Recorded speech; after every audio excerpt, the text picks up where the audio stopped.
Hey, what's up guys? Welcome to my vlog. Nagbabalik naman po si Master Joe Legaspi para sa karagdagang kalaman sa martial arts. At last time po ako po ay nagbisaya at sinsya na po. At ngayon mga kaibigan, ang ituturo ko sa inyo ay patungkol sa ituturo ko last time patungkol sa pagdadala ng mga atake sa gitna. Okay? Literally po sa gitna, ngunit hindi pa aabot sa katawan. So, kung itong aking katawan, kapag may mga atake, pinipilit ko talaga na nadalhin sa gitna. Ngunit hindi pa darating sa aking katawan. Parang magmi-measure ka ng isang dangkal o higit pa, kapag papalapit ang suntok, ay pipilitin mo ang kapag may atake na papalapit na ay i-guide mo papunta sa gitna para mas madali mo na madesisyonan ang mga atake. Maaring ipatipas mo sa kaliwa or sa kanan. Yan po mga kaibigan. At kunwari ang kalaban natin ay sumusuntok, siyempre napakalakas ng suntok or maaring mahina. Okay? Dahil ang suntok ay nakagawa talaga ng tawag natin na pinsala sa ating katawan kapag tayo'y matamaan. At siyempre naman, ayaw nating matamaan. Sino ba naman ang gustong matamaan at masaktan? Diba? Una sa lahat, kapag mayroon na talaga makipaglaban, pinakamagandang paraan talaga ay nakapurma ka talaga, naka-on guard ka. Dahil may malaking chance na matamaan kapag hindi ka naka-on guard.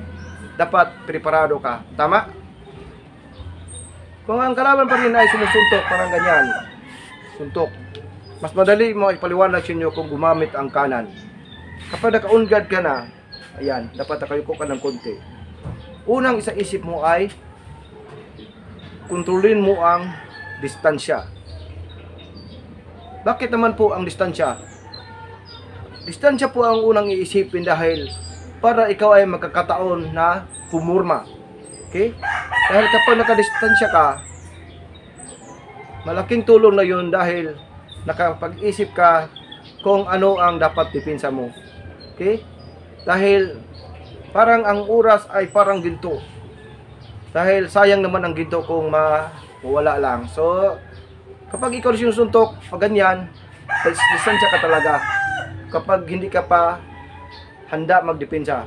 So, kung sa pagsasanay mga kaibigan, kapag madalas ka magsasanay, madali mo na talagang malalaman kung saan ka tatamaan. Pag ganyan mo, pag nakita mo ang kalaban mo sumuntok, ay alam mo na kung saan yan tatama, di ba? So pag ganyan mga kaibigan, parang nakikita mo na matamaan ka sa mukha. So kunwari, maisipan mo na mag-outside block ka, ayan. So yan ang naisip mo, mag-outside block ka. Pag nakaganyan ka, hindi naman mari na itaas mo lang kaagad ang kamay mo. Okay? Dahil walang pwersa po ang iyong pipinsa dahil inaangat mo lang yung kamay. So kapag nakaganyan talaga, ako dahil nasanay po ko sa nung ako po ay nag-aaral pa ng karate, kickboxing, kanya po ang outside block. Diba? Ayan. Yan po ang outside block. So review muna natin ang outside block. 1, 2, 3, 4, 5, 6, 7, 8. So nakita nyo mga kaibigan, ang kamay ko ay dumaan dito. Yan. Yan po ang outside block. So kung ikaw ay nakapuno pa ganyan, kung alam mo na ang suntok ay tatama sa iyong mukha, dapat adjust ka ng atras ka ng kunti. Pag ganyan, habang umaatras ka, tandaan mo, may pagkakataon na ipunta mo ang kamay mo dito. Dahil umatras ka di ba? Pag ganyan, atras. So, paano ba umatras? Tingnan nyo aking paa. Itong harapan na pa ako, ito ay magtutulak. Okay? Pag ganyan, itutulak mo yung sarili para atras ka. Okay?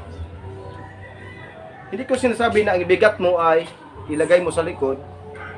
Dahil medyo alanganin. Dapat balanse ka talaga. Pag tulak mo, dapat may magandang balanse ka. Tapos, punta mo kamay dito para ka maka-outside block. Okay? Dapat balanse ka. Dahil kapag nagdepensa ka at ang iyong kurma ay parang matutumba ka, ay hindi ka talaga makaganti sa kalaban. Dapat nakapurma ka at paganyan. Subukan natin paganyan, atras, sabay hila ng kamay mo dito, tapos atras ka. Ganyan lang. Subukan natin. So, pag nakikita mo ang suntok ng kalaban ay papunta sa iyong mukha, simple ang kamay mo to, ibababa mo to ng kunti. Okay, para makikita mo ang suntok. Dili na kaganyan-ganyan dahil natatakpan ng ang iyong mata. Okay? Ang mata mo ay matatakpan dahil nakaganyan ka. Pag ganyan mo, binubuksan mo para makikita mo ang suntok ng kalaban. Pag ganyan, habang umatras ka, hila mo, tapos outside block ka. Okay? Yan po ang pinakamadali na pamaraan. Okay, susubukan natin. Pag ganyan, unang forma, atras ka, tapos hila dito, ayan. Ang technique nito po ay hindi ko sinasabing perfecto dahil pag ganyan mga kaibigan, dalawang option po ito. Dahil tinuturo ko last time nung Bisaya ko na instructional video ko na pag ganyan, maaari mo rin gagamitin ang yung parang pusa. Okay? O parang tigre, pag maghampas ng tigre, pag ganyan, pwede mong hahampasin. Ayan. Ikot mo dito, hila mo dito, tapos ikot. Okay? Paano nga ba? Pag ganyan, hila mo, ganyan. Dahil kapag hinampas mo ang suntok, may chance na kapag may contact dito ang kamay ng kalaban, titipas yan. Titipas ang suntok. Imbis na titipas ang suntok papunta sa kaliwa, titipas ang suntok papunta sa kanan. Diba? Kaya pag ganyan, atras ka, tapos outside block ka, so ang suntok ay titipas sa kaliwa. Ngunit pag ganyan, hinampas mo, ay titipas papunta sa kaliwa. So, ano naman kaibigan ng pag outside block at paghampas? Nakadepende yan mga kaibigan sa lakas ng kalaban. Dahil kapag sobrang lakas talaga, gagamit ka na talaga ng pwersa. Okay? Dahil kadalasan kapag umatake ang kalaban, hindi mo malaman na baka mahina lang o malakas. Dapat isipin mo talaga na malakas dahil maaring sa simula ay piki ang atake. Kailangan idepensa mo talaga. Alam nyo yung Wing Chun techniques ay kailangan talaga ng center line. Kapag napakalakas ay mahirapan ka kilala sa suntok kung saan ka ikot. Dahil kunting ikot mo talaga ay madali kang matutumba. Okay? So, i-exercise muna natin ang dalawang technique, yung outside block at saka hampas ng parang tigre. Okay? Actually, pag okay, review muna natin sa outside block, pag ganyan, hila, ipinsa. So, paring ikot mo to, ayan, ikot mo tong likod, ayan. Kapag medyo maabutan ka, iharap mo itong likod na papaganyan. Ayan. Okay, subukan natin. Isa. See? Dalawa. Tatlo. Apat. Lima. Anim. Ito. Ayan. So, kung ikaw ay right-handed, parang mag-iba rin dahil pag ganyan din, mag-reverse tayo ng position, i-reverse natin pag ganyan, ganito rin. Tulak mo sarili mo, tapos adjust. Kailangan talaga na may pag-atras. Atras ka ng konti, adjust din ang likod, tapos ayan, side block. Kailangan nihila mo dito ang kamay mo, side block. Okay? Subukan natin. Isa. Dalawa. Tatlo. Apat. Lima. Anim. Pito. Walo. Siyam. Sampu. So nakikita niyo mga kaibigan, kapag umatras ka, may pagkakataon ka na ipunta ang kamay mo dito. Dahil parang mawawalis ang mga suntok. Okay? Maring darating yan dito, ay parang mawawalis mo. Ayan. Okay? At ngayon mga kaibigan, dahil pag ganyan, kapag nag-exercise ka, maaaring kaliwat kanan ang gamit mo. Maaaring mabilis ang suntok ng kalaban. Pwede kang atras, ayan. Pwede mong pagpalit yung kamay para siguro mong matipinsan yung sarili. At ngayon mga kaibigan, kapag ganyan ka ay puro pa lang kadipinsa ay maaari kang matamaan. Tulad na sinasabi ko last time na mas maigi talaga na ikaw ang atake. Tama po mga kaibigan.